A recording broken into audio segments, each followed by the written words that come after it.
We are going to be doing some exhaust modifications to this beast of a M3.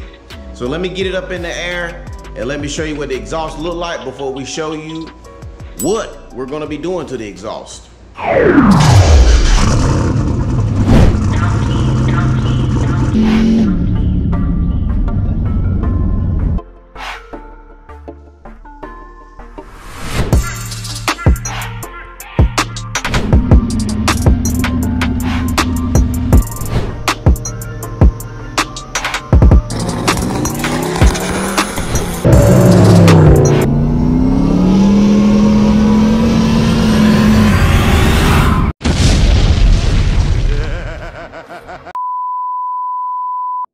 So we're gonna be doing some exhaust modifications to the BMW M3. So let me get this thing in the air. We're gonna show you what the exhaust look like. Then we're gonna show you and tell you what we're doing to the exhaust. So if you can see, this turbo is huge. Got a custom downpipe. Look like it's a 4-inch flex bellow, 202 sensors. It comes down through here. It's got a couple of different slip joints with a couple different bends. And then it wides off, and then it comes back here to the factory exhaust. The factory exhaust actually has like a valve on it, kind of like a electric cutout, hint, hint. And then of course we got the back end tasteful with some of these black tips that actually complements this carbon fiber rear diffuser.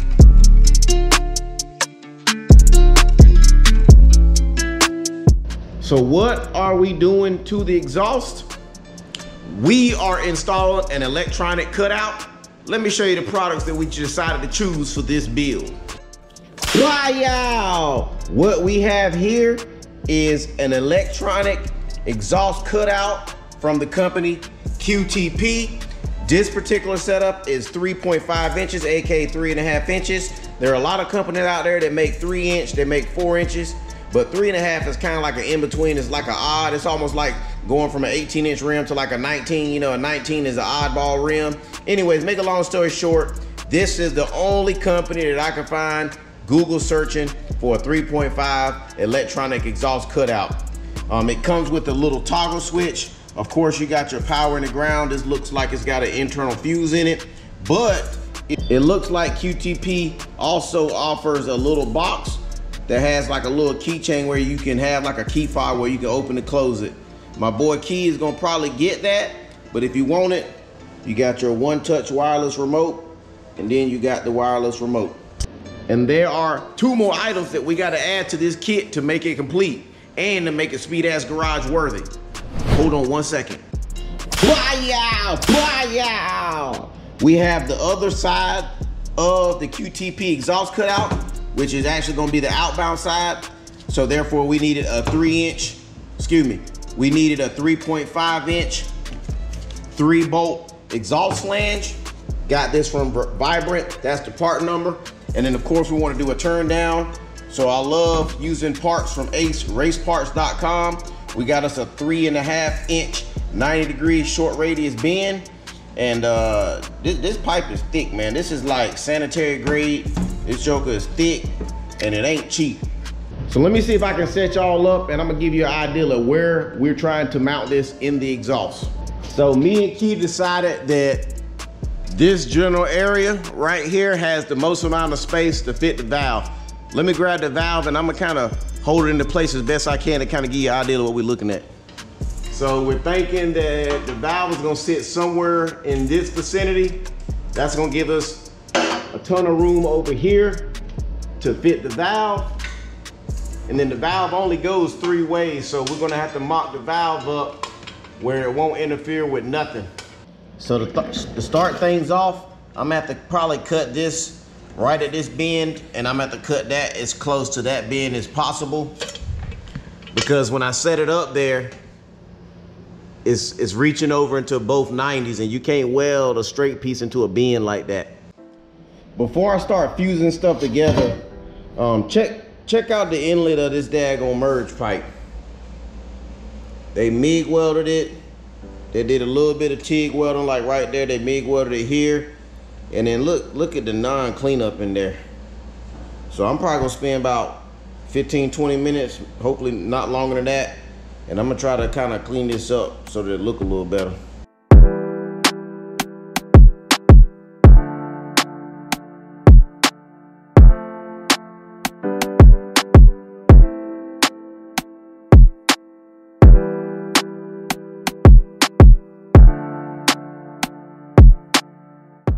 That's what the merge looks like afterwards. It's not the best. Probably could have knocked that upper lip down a little more. But with it flowing that direction, that upper lip ain't gonna matter. And this looks 100 times better than it did before. So I already found the orientation. Hold on. I already found the orientation of the 3-bolt flange with this cutout. And first thing, basically I'm having a problem with the bolts running through. It looks like that this vibrant flange, this 3.5-inch flange, is just a little off. So I'm gonna go and open up all 3 of them holes a little bit so that I can get all 3 of these bolts through.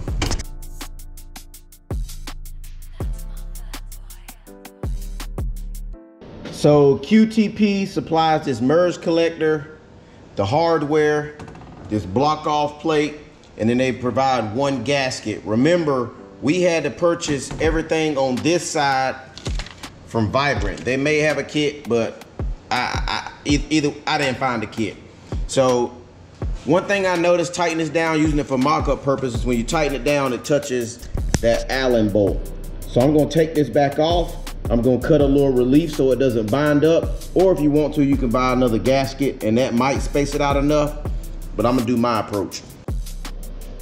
Let's see if that's enough. Nope, try again. Wow, I think that right there is gonna work. There's enough pivot movement and I didn't take off enough material that's gonna jeopardize this flange. So far, that's what we're looking like. I mean, this is kind of sitting on this like fabric material, but I mean, this is as good as you can get. This has 0 rotation on it, but we got ground clearance. This doesn't sit lower than the lowest point, which is the differential. And I got this thing sitting up there without me touching it. I mean, if I touch it, it's gonna move. But I got it tightened up here, tightened up there. So I think I'm gonna go ahead and use this fine tip Sharpie, make me a couple lines. We'll take it over to the table, tack it up, and then we're ready to weld it.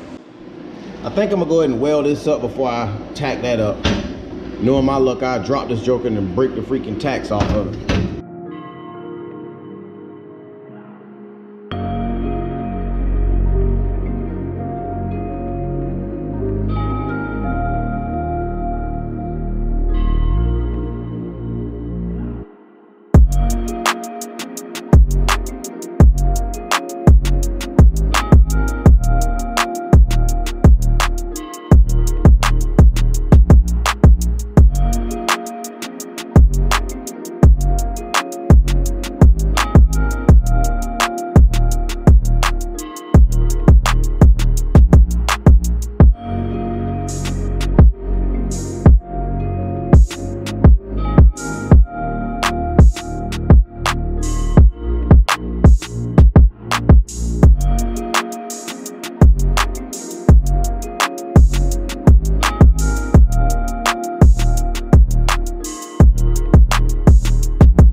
This is what we're looking like so far.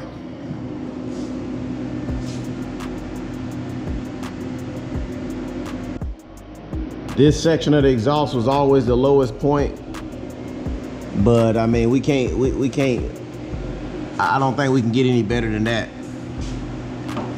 Maybe if I were to do this again, I wouldn't buy this merge collector. I would basically make my own. I probably would have made my own and then had it come out like right there. Lesson learned. As far as that 90, if I shoot it straight down, it kind of gets a little low. Plus it'll probably be ricocheting the echo right off the ground. So I think I want to kind of turn it downward and kind of towards the rear section. Something like that. So I got this plus and minus wired up to one of them old school chargers. These are the kind of chargers that they own. They own all the time. As soon as you plug it up, it's on. So I want to test this valve. I want to test this valve to make sure this thing works. So, and make sure also that it ain't gonna bind up in there.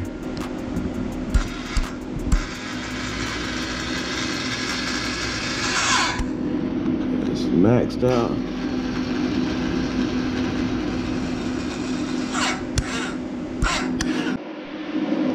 Get my stuff situated. Go ahead and run a bead all the way around that flange. Drum keys.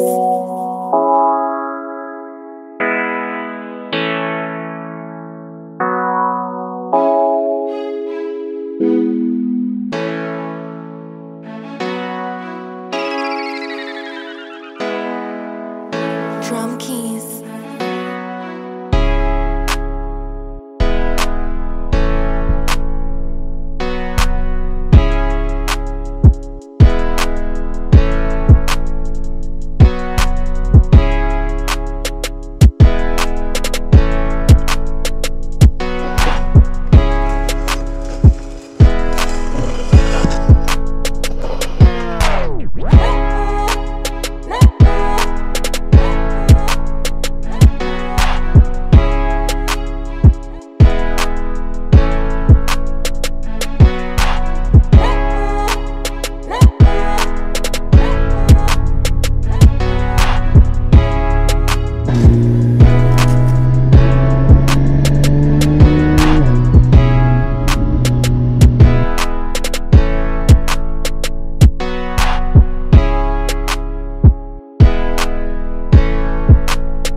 When you shifted it, I was like, oh snap, this mother got boosted by a gear or something. Nah, it's turbo's a little lazy, so it picks up.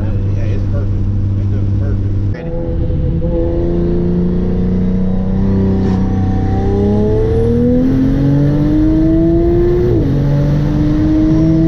Goodness! Oh, the brakes on this is amazing. Golly, the brakes are amazing on this, dude. This mother pulled just as hard on the brakes as it do in boost. That's the fun part. That's why the nose got the cracks in it. That's why I gotta replace my rotor.